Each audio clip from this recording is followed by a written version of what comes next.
Ms. Oprah Hebrew Brown. I meant to ask you about the origin of your name, Ms. Oprah Hebrew Brown. Tell us about that. It's kind of unusual. I was named after Oprah Winfrey. Really? Yes. Okay. I was named after my mom too, and my dad, and my grandpa named me. Everybody named me. So my real original name is Oprah Steen. And Oprah Steen Renee Ewing Brown. So Oprah Steen. Steen came from my mom, Priscilla Steen.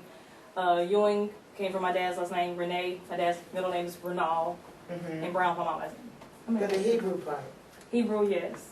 Okay. Oprah Steen. Gotcha. All right. Up next on the microphone is Sherry Hall. Tell us a little bit about yourself, Sherry.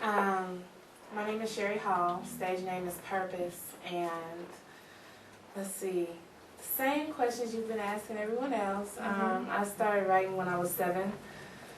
I actually wrote a poem for my grandfather's passing and had it printed in the funeral booklet. And since then, I've been writing and writing and writing. I actually started doing spoken word in 2004, and I have a passion for speaking, communicating, teaching, uplifting, and edifying.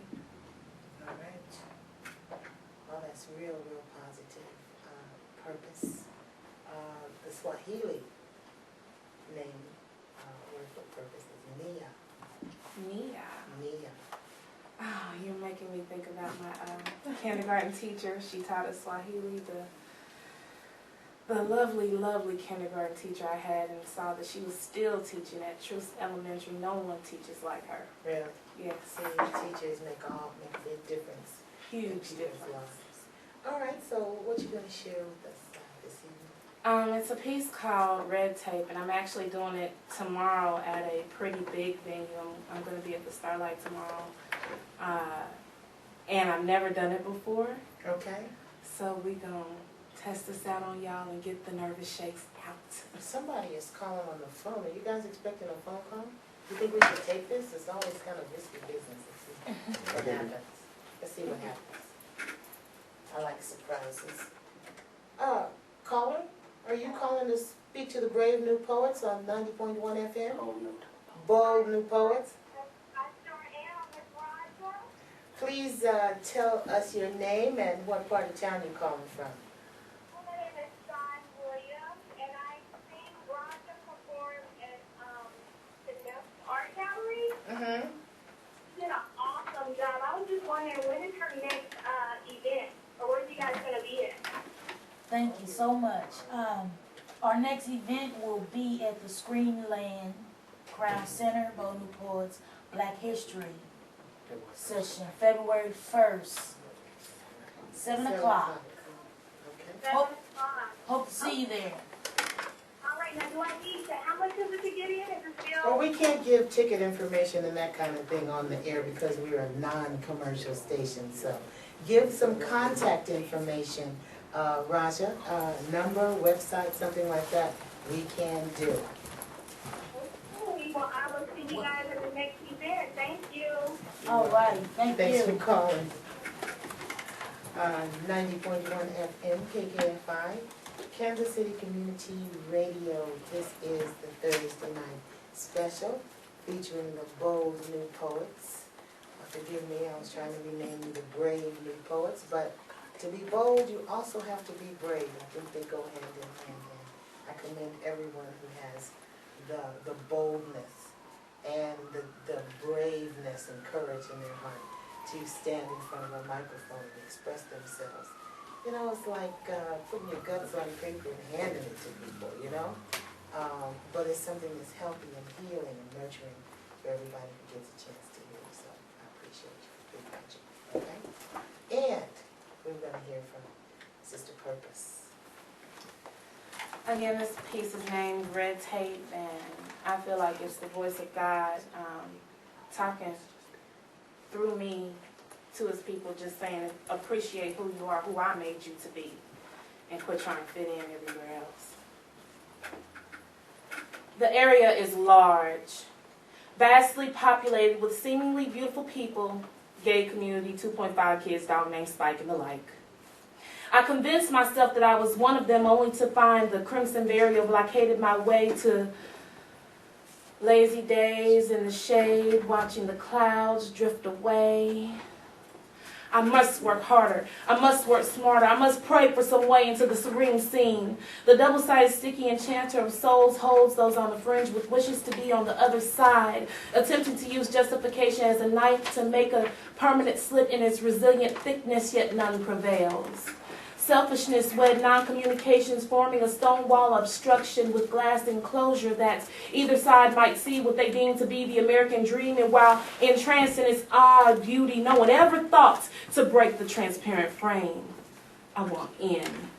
I want to understand. I want to see the way the others see. I want the touch, taste, feel the cottony soft fudge of inclusion, allowing its velvet to caress my inner depths. I want them, they, whoever they are, I want them to want me. They are an enigma and I an estranged being, an outcast, alien. They said it takes more than eccentric to be mysterious. I quietly vowed to conform. And even though I'm an artist, it makes me no more exotic, but contrary, unusual. I've been the boundary pusher for so long, I don't know which way the confine has gone. Thus, the lack of progress is an indecent expenditure. And for what? They are plain. They are ordinary. Why do I long for ordinary? I've made my gift a curse within my own mind for the sake of normal, orthodox, regular, routine, standard, time-honored, traditional life, and all its obnoxiousness don't make it right. In my fight to be in makes me nauseous. I love me. I love the me I was created to be. I love all my eccentricities. I love my weird, bizarre, and my strange. They may call me alien, but I call me the rage. This gifted creature would rather starve than unlearn prose. The others like me would rather come under pain of anathema than be something other than what they are. They are beautiful. They are not Barbie. They are not plastic perfection, falsely talented, dress-up gamers suitable for imagination's elements of imagination. They are tangible. They are real. They should be embraced instead of ousted into outer space. They are my in-crowd. Residing in the planet lexicon, waving at the neighboring thespians, admiring the work of the watercolorists, muralists, painters, and sculptors carve out the landscape for existence, watching the twirlers twirl across the night sky to the music of jazz musicians that play loudly while the fat lady accompanies scats and hums along. The air is different out here.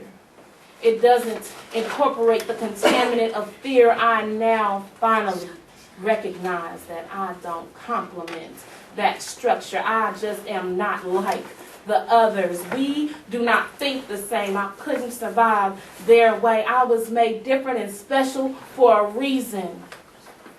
My trials are not justified by how I get through them, but the choices that I make after them. My gift is worthy and worthy to be shared. Maybe my art is therapy for the spiritually impaired, and with that recognition, I release myself from the blockade. Break away from the tacky, bloody ribbon, discontinue my fantasies of the looking glass and be me. Breaking through the red tape ain't all it's cracked up to be. The place inside of it, well, it ain't worthy of me. Thank you. God bless.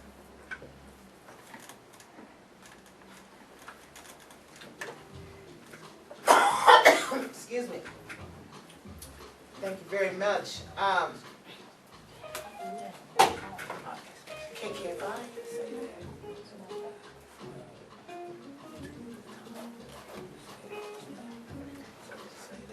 Okay, I can put you on there in just a minute, okay? But we cannot give ticket prices. We cannot invite people to come out because this is a non-commercial station. And so it can be construed as a commercial. Websites or You can say the website, you can say the contact information, you can give the date, the time, but don't mention the price. Don't even say it's free, because free is a price. We have been cautioned about all these things. I'm calling, you hear me? You hear me calling? I'm talking to everybody, okay? All right, we're going to put you on the